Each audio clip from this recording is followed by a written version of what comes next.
Welcome to health time. Fever అనేది ఒక లక్షణం మాత్రమే. కారణాలు అనేక రకాలుగా ఉంటుంటాయి. వైరల్ అవ్వచ్చు, బ్యాక్టీరియల్ అవ్వచ్చు, ఒక్కొక్కసారి మైట్స్ రకరకాల కీటకాల వల్ల కూడా కావచ్చు. ఈ మధ్య ఎక్కువగా ఉంటుంది స్క్రబ్ టైఫస్ అనే ఫీవర్. అసలు ఈ స్క్రబ్ టైఫస్ అనే జ్వరం లక్షణాలు ఎలా ఉంటాయి, కారణాలు ఏంటి, ఎలాంటి పరిస్థితుల్లో అసలు నిర్లక్ష్యం చేయకూడదు, స్క్రబ్ టైఫస్ని నిర్లక్ష్యం చేస్తే మరణానికి కూడా దారితీస్తుందా, అసలు ఈ ఫీవర్ ఎందుకు ఈ మధ్య ఎక్కువగా పెరుగుతోంది, ఈ విషయాలన్నీ అందించడానికి Sri Sri holistic hospitals chief physician doctor Devineni Sai Sahul మనతో ఉన్నారు. ఆయన అడిగి మరిన్ని విషయాలు తెలుసుకుందాం. హలో అండి, welcome to the show. Hello అండి, నమస్కారం. ఈ మధ్య స్క్రబ్ టైఫస్ అని వింటున్నామండి, అంటే ఏంటి అసలు అది? యూజువల్లీ స్క్రబ్ టైఫస్ అనేది ట్రాపికల్ ఫీవర్స్ అంటామండి. ఇప్పుడు ఇదివరకు స్క్రబ్ టైఫస్ అంటే చాలా అరుదుగా చూసేవాళ్ళం. మేము కూడా మేబీ ఒక 10-15 ఇయర్స్ బ్యాక్ తీసుకుంటే చాలా అరుదైన జ్వరం. ఇప్పుడు ఆల్మోస్ట్ కొంచెం తరచుగానే చూస్తున్నామనే చెప్పాలి. ప్రాబ్లం ఏంటంటే స్క్రబ్ టైఫస్ అనేది ఒక ట్రాపికల్ ఫీవర్స్ అంటారు. అంటే ట్రాపికల్ ఫీవర్స్ అంటే యూజువల్లీ మన ఏషియా కంట్రీస్, ఏషియన్ కంట్రీస్ లేదంటే ఆఫ్రికన్ కంట్రీస్లో చూస్తాం. ట్రాపికల్ ఫీవర్స్ అంటే అవి మనం ఆల్మోస్ట్ అన్నీ తెలిసిన ఫీవర్సే. ట్రాపికల్ ఫీవర్స్ అంటే ఒకటి డెంగ్యూ జ్వరం, అది ట్రాపికల్లే. చికెన్ గున్యా జ్వరాలు, టైఫాయిడ్ జ్వరాలు, లేదంటే రికటీసియా జ్వరాలు, లేదంటే లెప్టోస్పైరా జ్వరాలు, ఇవన్నీ ట్రాపికల్ ఫీవర్స్ కింద కన్సిడర్ చేస్తాం. ఈ రికటీసియా జ్వరంలో ఒక జ్వరమే ఈ స్క్రబ్ టైఫస్ అనే జ్వరం. సో యూజువల్లీ ఈ స్క్రబ్ టైఫస్ అనే జ్వరం ఎందుకు వస్తుంది అంటే స్క్రబ్ టైఫస్ అనే జ్వరం మన సూక్సుమూషి అనే ఒక బ్యాక్టీరియా ద్వారా వ్యాప్తి చెందుతుంది. ఈ సూక్సుమూషి బ్యాక్టీరియా ద్వారా ఎలా వ్యాప్తి చెందుతుంది అంటే కీటకాలు, మీరు ఇందాక ఏదైతే చెప్పారో మనకి కీటకాల ద్వారా కూడా కొన్ని జ్వరాలు వస్తాయని, ఈ మైట్స్ కీటకాల ద్వారా అవి కుట్టడం ద్వారా మనకి అది మన బాడీలోకి ఎంటర్ అవ్వడం జరుగుతుంది. సో యూజువల్లీ ఈ కీటకాలు చాలా చిన్నగానే ఉంటాయి, కొంచెం మస్కిటో కన్నా దోమ కన్నా కొద్దిగా పెద్దగా ఉంటుంది సైజు. అదర్వైజ్ అది యూజువల్లీ కుట్టడం చాలా మటుకు మనకి తెలియదు కూడా, అది కుట్టినట్టు కూడా. సో ఇట్లా మనకు వస్తుంది యూజువల్లీ ఈ జ్వరం అనేది. మనకి యూజువల్ అందుకే నేను ఎవరికన్నా పేషెంట్స్ని కానీ ఎవరికన్నా కౌన్సిలింగ్ చేసేటప్పుడు కూడా చిన్న విషపురుగు కుట్టడం వల్ల ఈ జ్వరం వస్తుంది అనేది, అంటే యూజువల్ మనకి వాడుక భాషలో అర్థం అవ్వాలంటే చిన్న విషపురుగు కుట్టడం వల్ల వస్తుంది ఈ జ్వరం అని నేను యూజువల్లీ అందరికీ పేషెంట్స్కి కానీ అటెండర్స్కి కానీ కౌన్సిల్ చేస్తూ ఉంటాను.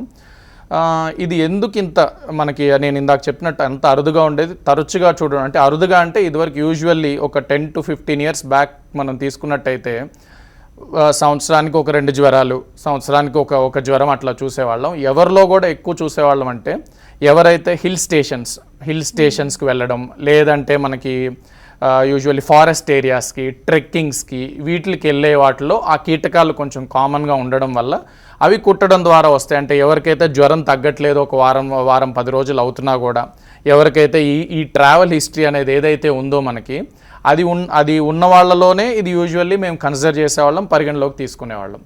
బట్ ఇప్పుడు ప్రాబ్లం ఏమైందంటే ఇప్పుడు ఇది ఎందుకు తరచుగా మారిందంటే యూజువల్లీ ఒక రీసెంట్ స్టడీ ఈ 4-5 ఇయర్స్లోనే కొంచెం తరచుగా, అంటే ఆల్మోస్ట్ మంత్కి 1 or 2 చూసే అంత కామన్గా అయిపోయింది. ట్రావెల్ హిస్టరీ ఉన్నట్టుగా గమనిస్తారు. ట్రావెల్ హిస్టరీ ఏం లేదండి. యూజువల్లీ మన అంటే సిఎంసి వెల్లూరు వాళ్ళు ఒక స్టడీ, మన వన్ ఆఫ్ ది టాప్ ఇన్స్టిట్యూట్లో, దానిలో మనకి దీని గురించి ఒక స్టడీ చేశారు.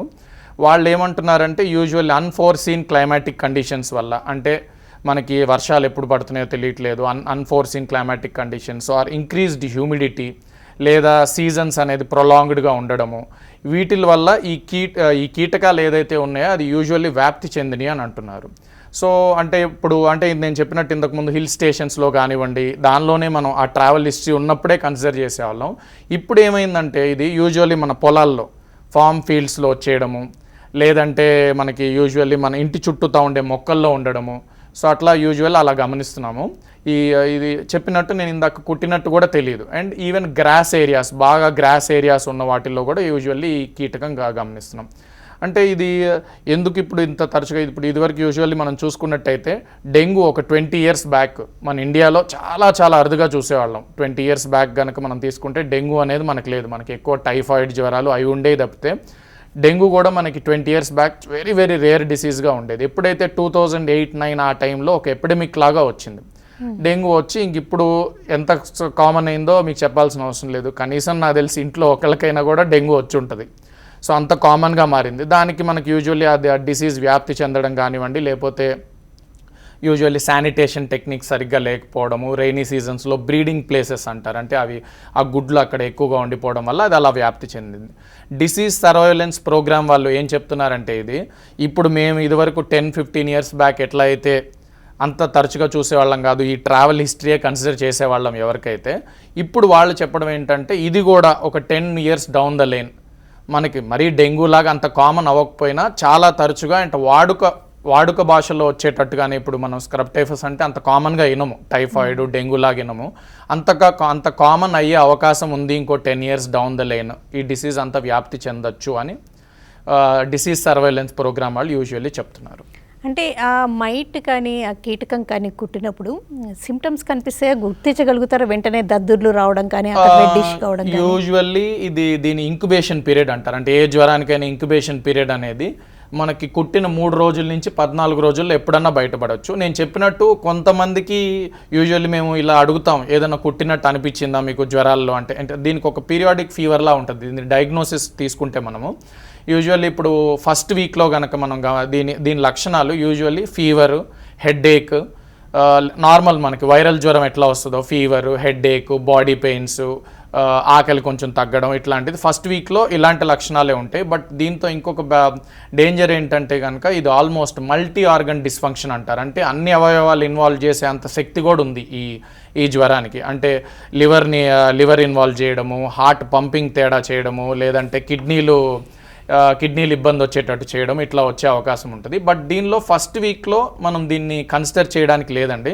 ఫస్ట్ వీక్లో యూజువల్లీ ఎవరికైనా కూడా మనము normal fever, just viral fever లక్షణాలే ఉంటాయి. ఇప్పుడు మనకు ఫస్ట్ వీక్లో ఫీవర్ అని యూజువల్లీ డాక్టర్ దగ్గరికన్నా వెళ్తే కంప్లీట్ బ్లడ్ పిక్చర్ ఏదన్నా చేస్తారు, ఒక 2-3 డేస్ జ్వరం తగ్గలేదంటే కంప్లీట్ బ్లడ్ పిక్చర్లో కానివ్వండి సి రియాక్టివ్ ప్రోటీన్ అని ఒక టెస్ట్ చేస్తున్నారు. ఈ 2 టెస్ట్ ద్వారా కూడా మనకి యూజువల్గా ఏమీ తెలియదు. ఫస్ట్ 5 to 6 డేస్ ఇది ఆల్మోస్ట్ జ్వరము వైరల్ జ్వరంలానే కనపడుతుంది, బ్లడ్ టెస్ట్లో కూడా మనకు వైరల్ జ్వరంలానే అనిపిస్తుంది.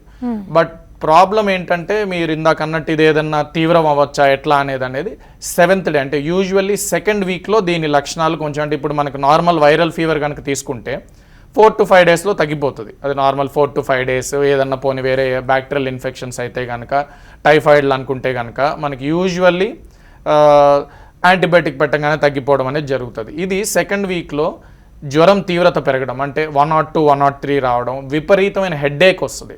అంటే యూజువల్లీ పేషెంట్స్ వచ్చినప్పుడు సార్ ఫస్ట్ వీక్లో ఇంత హెడ్ఏక్ లేదు, అసలు హెడ్ఏక్ భరించలేకపోతున్నాం, సుత్తితో కొట్టినట్టు ఉంటుంది, అంత విపరీతమైన హెడ్ఏక్ చెప్తారు.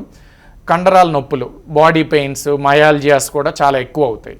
సో అప్పుడు ఇది యూజువల్లీ కనుక మనం ఆ టైంలో కనుక దీన్ని డయాగ్నోస్ చేయగలిగి ట్రీట్మెంట్ కనుక స్టార్ట్ చేస్తే కనుక వితిన్ 2 డేస్ మనకి ఆ 2 డేస్లోనే మనకి ఫీవర్ తగ్గిపోవడము, లేదంటే మనకి ఆకలి పెరగడము, నార్మల్ అయిపోవడం అనేది జరుగుతుంది. బట్ దీనికి నేను చెప్పినట్టు ఎప్పుడైతే మనకి 10th డే ఈ జ్వరం యూజువల్లీ చాలామంది కూడా ఏం చేస్తూ ఉంటారంటే ఓవర్ ద కౌంటర్ డోలోలు తీసేసుకోవడం, ఓవర్ ద కౌంటర్ యాంటీబయాటిక్ ఏదో ఒకటి తీసేసుకొని తగ్గిపోతుందిలే అనుకోవడము, 7th డే 8th డే వచ్చిన నెగ్లెక్ట్ చేసిన వాళ్ళకి 10th డే తర్వాత దీనికి కొంచెం ఫుల్ బ్లోన్ ఫామ్గా మారుతుంది. ఫుల్ బ్లోన్ ఫామ్ అంటే యూజువల్లీ నేను చెప్పినట్టే ఇందాక మల్టీ ఆర్గన్ డిస్ఫంక్షన్లోకి ఎంటర్ అవ్వడం.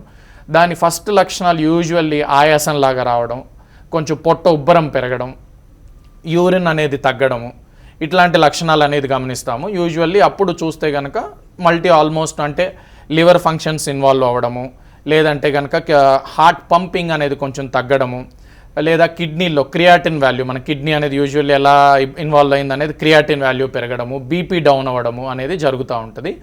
ఇది కొంచెం ప్రమాదకరమైన ఫేజ్. ఇది కనుక మనం కరెక్ట్గా ట్రీట్ చేయలేకపోతే కనుక డెఫినెట్లీ మనము ప్రాణాపాయం అయ్యే అవకాశం ఉంది. అంటే గ్రామీణ ప్రాంతాలలో కానీ లేకపోతే బాగా ప్లాంట్స్, ట్రీస్ వీటి మధ్యలో ఉండేవాళ్ళు, లేకపోతే ఇంట్లో బాగా పెంచుకునేవాళ్ళు, ఇలాంటి వాళ్ళకి ఈ కీటకాలు వచ్చే అవకాశాలు ఉంటాయండి. యూజువల్లీ గ్రామీణ ప్రాంతాల నుంచే మా దగ్గరికి వచ్చే కేసెస్ కూడా ఎక్కువ గ్రామీణ ప్రాంతాల్లో ఉంటారు వాళ్ళు. యూజువల్లీ నేను చెప్పాను కదా, పెద్ద మనకు 7-8 రోజుల దాకా ఎటువంటి లక్షణాలు ఉండవు. సో జ్వరం వస్తూ ఉంటుంది, వాళ్ళు గ్రామీణ ప్రాంతాల్లో చేసుకునే వాళ్ళు జ్వరాలతో జస్ట్ డోలో వేసుకోవడము, ఏదో ఒక యాంటీబయాటిక్ తీసుకోవడము, అక్కడ లోకల్ డాక్టర్స్ ద్వారా ఏదో ఒకటి తీసుకోవడం జరిగి ఎప్పుడైతే వాళ్ళకి ఈ ఆయాసం అనేది స్టార్ట్ అవుతుందో అప్పుడే వస్తారు. యూజువల్లీ ఇట్లా ఉన్నప్పుడే మనము దాన్ని స్క్రబ్ టైఫస్ అంటే చెప్పాను కదా ఇప్పుడు ఈ మనకి ఓకే ఇది జ్వరం తగ్గట్లేదు, ఎందుకు ఈ లక్షణాలు ఇన్వాల్వ్ అయినాయి, ఎందుకు లివర్ ఫంక్షన్స్ కిడ్నీ వాల్యూ అనేది పెరిగింది, హార్ట్ పంపింగ్ ఎందుకు తగ్గింది అనేది చూసుకొని దాని ప్రకారంగా మనం స్క్రబ్ టైఫస్ అనే దానికి ట్రీట్మెంట్ చేస్తాము. యూజువల్లీ డయాగ్నోసిస్ ఇది ఈ బ్లడ్ టెస్ట్ ద్వారానే తెలుస్తుంది. దీనికి డయాగ్నోసిస్ అనేది సేమ్ మనకి డెంగ్యూలో ఎలా డెంగ్యూ బ్లడ్ టెస్ట్ ద్వారా తెలుస్తుందో, టైఫాయిడ్ అనేది బ్లడ్ టెస్ట్ ద్వారా తెలుస్తుందో, ఇది కూడా స్క్రబ్ టైఫస్ ఐజిఎం అనే టెస్ట్ ఉంటుంది. ఆ టెస్ట్ ద్వారా యూజువల్లీ స్క్రబ్ టైఫస్ ఐజిఎం నేను చెప్పినట్టు మొదటి వారంలో ఎవరికి చేయించము, అండ్ మొదటి వారంలో అది పడదు కూడా బ్లడ్లో. మనకి ఇప్పుడు డెంగ్యూ కానివ్వండి ఇవన్నీ మనకి మొదటి వారంలోనే తెలిసిపోతాయి. 3rd day 4th decay diagnosis జరుగుతుంది, అండ్ యూజువల్లీ 7th డేకి రికవర్ అవుతాయి. యూజువల్లీ వీళ్ళకి 6th డే మనకి ఎప్పుడైతే ఈ జ్వరం ఎప్పుడైతే తగ్గలేదో ఆ టైంలో ఈ test scrub typhus IgM and Weil Felix test అంటారు. ఓకే, వీల్ ఫెలిక్స్ టెస్ట్ అనేది మన వైడాల్ టెస్ట్ లానే అందరూ తరచుగా అయినదే. వైడాల్ టెస్ట్ అంటే యూజువల్లీ 1:160 అని వైడాల్ టెస్ట్ మన టైఫాయిడ్కి చేసే టెస్ట్ లాంటిది. అది కూడా 1:80 వస్తుంది అది డైల్యూషన్ దాని పాజిటివ్. అప్పుడు దాన్ని మనము స్క్రబ్ టైఫస్ ఇది పాజిటివ్ కన్సిడర్ చేసుకొని అప్పుడు ట్రీట్మెంట్ అనేది చేయడం జరుగుతుంది. ఒక కాల్ చూద్దామండి, వైజాగ్ నుంచి రాజు గారు. రాజు గారు చెప్పండి. రాజు గారు నమస్తే, చెప్పండి మీకు వస్తున్న అడగండి. డాక్టర్ ఏం నెంబరండి? డాక్టర్ గారు వింటున్నారండి, మీకు వస్తున్న అడగండి. Sir good afternoon sir. Good afternoon అండి, చెప్పండి. సార్ ఫీవర్ 1 వీక్ నుంచి లో ఫీవర్ వస్తుంది సార్. ఓకే, అదే నేను ఓఆర్ఓ సివి యాంటీబయాటిక్ 6.5 వాడుతున్నాను. యాంటీబయాటిక్స్ వాడుతున్నారు, ఓవర్ ద కౌంటర్ తీసుకున్నారా? తీసుకున్నానండి. ఓకే, నెక్స్ట్ డోలో స్క్రిప్ట్ ఒకటి వేస్తున్నాను. ఓకే, జలుబు టాబ్లెట్ కూడా ఒకటి వాడుతున్నానండి. ఓకే, 1 వీక్ నుంచి చేస్తున్నాను, కానీ ఆ లోపల బాడీలో బయట ఫీవర్ కనిపిస్తుంది, లోపల ఫీవర్ ఉంది కనిపిస్తుంది, మళ్ళీ ఆటలు బాగానే పడుతుంది, అన్ని బాగానే ఉన్నాయి సార్. ఓకే, కానీ ఆ లో ఫీవర్ అనేది మాత్రం కంట్రోల్ అవ్వట్లేదు సార్. ఈ టైమ్స్లో యూజువల్లీ లో ఫీవర్స్ అనేది కొంత మనకి డీహైడ్రేషన్ ఉండడం వల్ల దానివల్ల కూడా అవుతుంది. ఈ స్క్రబ్ టైఫస్ యొక్క మెయిన్ లక్షణం ఏంటంటే మీరు చెప్పినట్టు 1 వీక్కి గనక మీకు 1 వీక్ తర్వాత ఇంకా ఇట్లా లో ఫీవర్ ఉంటే, నేను చెప్పాను కదా ఇందాక, మెయిన్గా మనకి దీనిలో కనపడే లక్షణాలు ఏంటంటే ఆకలి బాగా తగ్గిపోతుంది, అండ్ హెడ్ఏక్ ఫీవర్ కూడా కొంచెం ఎక్కువ అవుతూ ఉంటాయి. ఈ స్క్రబ్ టైఫస్లో హెడ్ఏక్ విపరీతమైన హెడ్ఏక్ అట్లా ఉంటుంది. యూజువల్లీ మీ కేసులో మనం మీ కేస్ హిస్టరీ కనుక తీసుకున్నట్టయితే నార్మల్ డీహైడ్రేషన్ ఇండ్యూస్డ్ ఫీవర్స్ అట్లా అయి ఉండొచ్చు. కొంచెం ఈ డీహైడ్రేషన్ వల్ల కూడా లో ఫీవర్స్ అయి ఉండొచ్చు, కానీ స్క్రబ్ టైఫస్ అయ్యే అవకాశం చాలా తక్కువగానే ఉంది. ఒకప్పుడు చాలా రేర్ అనుకున్న స్క్రబ్ టైఫస్ అనే ఫీవర్ ఇప్పుడు చాలా కామన్గా వినపడుతుంది. మరి ఈ ఫీవర్ లక్షణాలు ఏంటి, నిర్లక్ష్యం చేసే తలెత్తే కాంప్లికేషన్స్ ఏంటి, ఈ ఫీవర్ని ఎలా గుర్తిస్తుంటారు, ట్రీట్మెంట్స్ ఎలా ఉంటాయి, వివరాలన్నీ అందించడానికి Sri Sri holistic hospitals chief physician doctor Devineni Sai Sahul గారు మనతో ఉన్నారు. అంటే ఈ ఫీవర్ ఒకప్పుడు చాలా రేర్ కదండి, ఇప్పుడు కొంచెం కామన్. మీరు ఆల్మోస్ట్ 100 కేసెస్ ట్రీట్ చేశారన్నారు. అంటే ఆ మైట్, మీరు ఏదైతే ఆ మైట్ అన్నారో ఆ కీటకాన్ని గుర్తించే అవకాశం ఉందంటారా? కీటకాన్ని గుర్తించడం అంటే అదే నేను ఎందుకు కీటకాన్ని గుర్తించడం కొంచెం కష్టం అన్నాను అంటే, నేను చెప్పాను కదా ఇదివరకు హిల్ ఏరియాస్లోనే ఉండేదని. ఇప్పుడు కూడా ఈ మనకి యూజువల్లీ ఈ మొక్కల దగ్గర వీటి దగ్గర కొంతమంది పేషెంట్స్, సార్ ఆ మొక్కల దగ్గర ఈ పురుగు కుట్టింది మాకు, ఈ పురుగు కుట్టిన తర్వాత మాకు ఇట్లా అయిందని కొంతమంది చెప్తారు. అండ్ ఇంకొకటి ఏంటంటే కొంతమంది, అంటే అందరిలో చూడడం ఇది, ఇప్పుడు ఒక 10 స్క్రబ్ టైఫస్ ఫీవర్స్ కనుక చూస్తే కనుక ఒక 30 to 40% ఆ పురుగు ఎక్కడైతే కుడుతుందో, అది మేబీ ఇక్కడ మన పొట్ట మీద అయి ఉండొచ్చు, చేతుల మీద అయి ఉండొచ్చు, ఎక్కడైనా అయి ఉండొచ్చు, యష్కార్ అంటారు, అంటే నల్లగా అయిపోతుంది అది ఎక్కడైతే కుడుతుందో. సో ఆ నల్లగా అయిన దాన్ని కొంతమంది కన్సిడర్ చేస్తాము, అది స్క్రబ్ టైఫస్ కింద కన్సిడర్ చేస్తాం, అండ్ వాళ్ళు కొంచెం గమనించడం జరుగుతుంది. కొంతమందికి తెలియదు కూడా. ఇప్పుడు మనకి సేమ్ ఒక్కొక్కసారి దోమ కుడితే ఎలా మనకైతే తెలియదో, అలానే సేమ్ ఇది కూడా మనకు ఒక్కొక్కసారి తెలియకపోవచ్చు కూడా. అన్నిసార్లుగా మనం ఈ పురుగుని కనిపెట్టడం అనేది ఈజీ కాదు, బట్ కామన్గా ఎక్కువగానే ఉంటున్నాయి. ఇప్పుడు మన సిటీస్లో కానివ్వండి, టౌన్స్లో, విలేజెస్లో కూడా కానివ్వండి, కామన్గానే ఉంటున్నాయి డెఫినెట్లీ పురుగులు. అంటే ఇలాంటి ఫీవర్స్ కొంచెం రైనీ సీజన్లో ఎక్కువ అనుకోవచ్చు. యూజువల్లీ వింటర్ సీజన్ రెయినీ మనకి యూజువల్లీ ఈ స్క్రబ్ టైఫస్ జ్వరాలు జూన్ నుంచి మార్చ్ లోపల ఎప్పుడైనా చూడొచ్చు. ఎండాకాలం కొంచెం అంత ఎక్కువగా కన్సిడర్ చేయము. బట్ అలానే ఉండట్లేదండి ఇవాళ, ఎందుకంటే ఇప్పుడు ఇదివరకు డెంగ్యూ జ్వరాలు కూడా జూలై టు అక్టోబర్ అనే చెప్పేవాళ్ళం. ఇప్పుడు అలా ఏం ఉండట్లేదు. జూలై నుంచి మొత్తం సమ్మర్లో కూడా అప్పుడప్పుడు జ్వరాలు వస్తున్నాయి. సో అట్లా ఏం కన్సిడర్ చేయడానికి ఉండట్లేదు ఇట్లా ఇప్పుడు ఈ జ్వరాలకు కూడా. డెంగ్యూతో పోలిస్తే ఈ ఫీవర్కి ఎలాంటి డిఫరెన్సెస్ ఉంటాయి? డెంగ్యూతో పోలిస్తే డిఫరెన్సెస్ ఏంటి అంటే కనుక, డెంగ్యూ అనే దానికి యూజువల్లీ ట్రీట్మెంట్ ఉండదు. అంటే మన బాడీ దాన్ని మనం కొంచెం ఇమ్యూనిటీ బాగుండి మనం హైడ్రేషన్ కనుక బాగా చేయగలిగితే కనుక, ఐవీ ఫ్లూయిడ్స్ హైడ్రేషన్స్ కనుక బాగా చేయగలిగితే కనుక బాడీ ఆటోమేటిక్గా రికవర్ అవుతుంది. దీన్ని మనం సరైన టైంలో కనుక కనిపెట్టలేకపోతే, అంటే ఇది స్క్రబ్ టైఫస్ అని మనం కనుక సస్పెక్ట్ చేయలేకపోతే, ఎప్పుడైతే డయాగ్నోసిస్ కనుక సస్పెక్ట్ చేయలేకపోతే కనుక డెఫినెట్లీ ఇది నేను చెప్పినట్టు ఇందాక మనకి పొట్ట ఉబ్బరం పెరిగిపోవడం కానివ్వండి, లేకపోతే మల్టీ ఆర్గన్ డిస్ఫంక్షన్, అంటే ఒక్కొక్క అవయవాన్ని ఇన్వాల్వ్ చేసుకుంటా వెళ్ళిపోతుంది ఇది.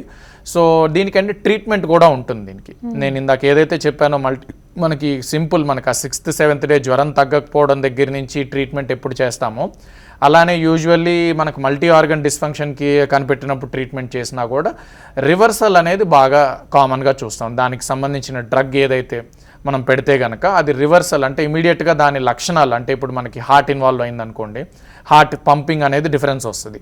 ఆ హార్ట్ పంపింగ్ అనేది నార్మల్ అవ్వడము, కిడ్నీ వాల్యూ అంటే క్రియాటిన్ వాల్యూ పెరిగితే కనుక అది కూడా నార్మల్ అవ్వడము, బీపీ పికప్ అవ్వడము, లివర్ ఫంక్షన్ టెస్ట్ ఏమన్నా అబ్నార్మల్ అయితే కూడా అవి కూడా తగ్గడము. ఒక 4 డోసెస్ ఆఫ్ దీని ట్రీట్మెంట్ యూజువల్లీ ఇంజెక్షన్ డాక్సీసైక్లిన్ అంటారండి.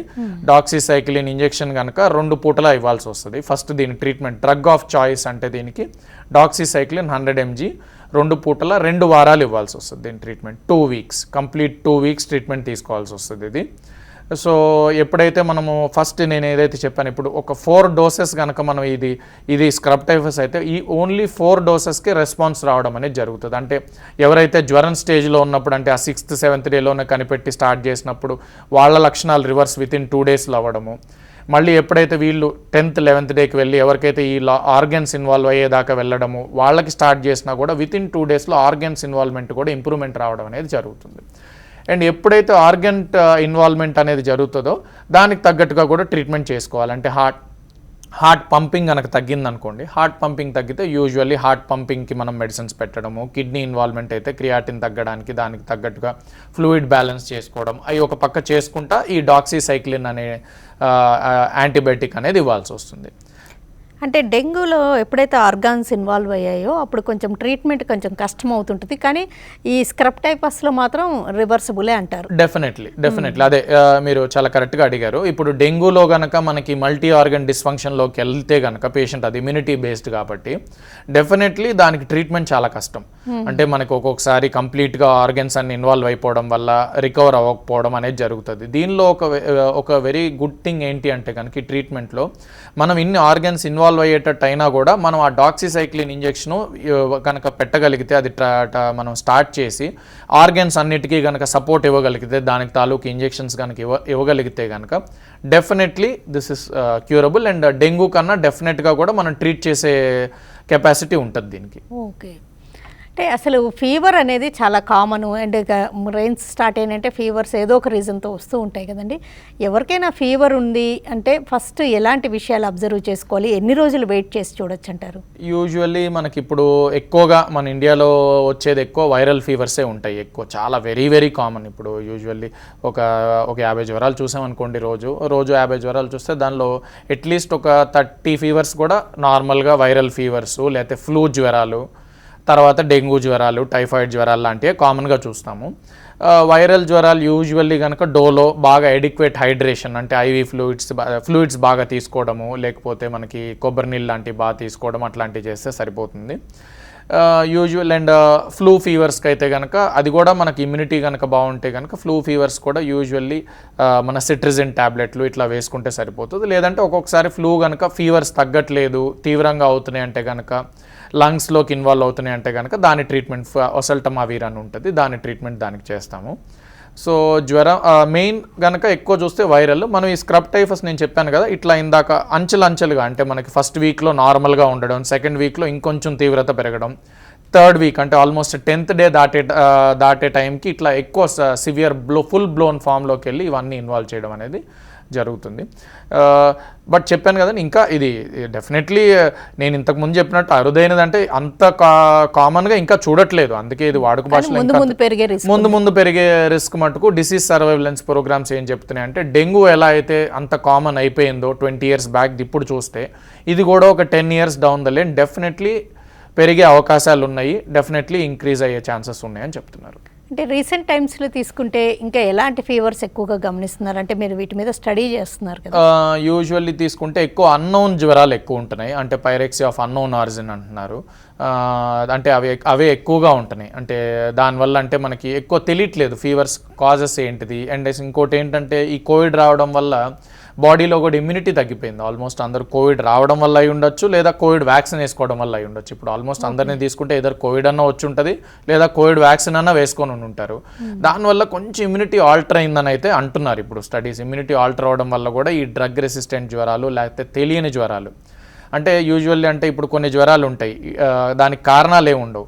మనకి ఇమ్యూనిటీ బాగుందంటే అది 7వ రోజుకో 8వ రోజుకో ఆటోమేటిక్గా తగ్గిపోతుంది.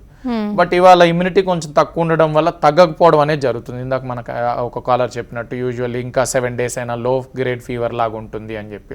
ఇట్లా లో గ్రేడ్ జ్వరాలు కోవిడ్ ముందర అంత చూసేవాళ్ళం కాదు. ఎప్పుడైతే కోవిడ్ తర్వాత కొంచెం ఇమ్యూనిటీ తగ్గడం వల్ల అవనివ్వండి, ఏదైనా అవనివ్వండి, దానివల్ల కొంచెం ఇట్లా లో గ్రేడ్ జ్వరాలు చూస్తున్నాము. మ్యాక్సిమం కారణాలు, బట్ దానిలో one of the common unknown జ్వరాల్లో కామన్ ఫీవర్ అవ్వడం అయితే మటుకు, ఇప్పుడు మేము అన్నోన్ జ్వరాలు మనం తీసుకుంటే కనుక యూజువల్ అంటే ఇప్పుడు జ్వరానికి నేను చెప్పినట్టు కారణాలదే దొరుకుతాయి అన్నిటికీ. వైరల్ కానివ్వండి, ఫ్లూ కానివ్వండి, ఏదైనా అవ్వచ్చు. సో అదే కారణాలు దొరుకుతాయి. బట్ అట్లా one of the prime reasons ఇప్పుడు ఈ స్క్రబ్ టైఫస్ అనే జ్వరం మటుకు అవుతుంది అన్నోన్ జ్వరాల్లో ప్రైమ్ రీజన్. పిల్లల్లో మరి ఇలాంటి ఫీవర్ సిమ్టమ్స్ అగ్రెసివ్గా ఉంటాయి? పిల్లల్లో యూజువల్లీ అగ్రెసివ్గానే ఉంటాయండి. అంటే 12 to 14 years down the line ఎవరికైనా కూడా అంటే అగ్రెసివ్గానే ఉంటాయి. ఇది పిల్లల్లో కానివ్వండి, అందరు ఫ్రమ్ 12 years నుంచి తీసుకుంటే up to 60-70 years, usually 70 years పేషెంట్స్ని కూడా ట్రీట్ చేయడం జరిగింది ఇట్లా స్క్రబ్ టైఫస్ అనే వాటితో. ఓకేనండి డాక్టర్ సాహుల్ గారు, థ్యాంక్స్ అలాట్ అండి.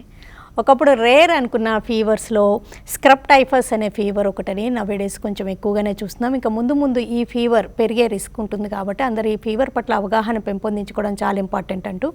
అంతేకాకుండా మస్కిటో బైటే కాకుండా కొన్ని రకాల కీటకాలు ఒక బైట్స్ వల్ల ఇలాంటి ఫీవర్కి గురయ్యే రిస్క్ ఉంటుంది. అండ్ దాని తర్వాత ఒక 6th day నుంచి సిమ్టమ్స్ కనిపించి అగ్రెసివ్గా ఉండడం, తర్వాత వాళ్ళకి ఇంకా మల్టీ ఆర్గాన్ డిస్ఫంక్షనల్ ప్రాబ్లమ్స్ రావడం జరుగుతూ ఉంటుంది. కాబట్టి ఫీవర్ వచ్చి 3-4 days అయినా తగ్గకపోతే తప్పనిసరిగా డాక్టర్ని సంప్రదించి అవసరమైన టెస్టులు చేయించుకొని ముందు నుంచి జాగ్రత్తలు తీసుకోవడం తప్పనిసరి అంటూ డాక్టర్ సాహుల్ గారు తెలియజేశారు. ఇది వాళ్ళ health time. Keep watching TV5.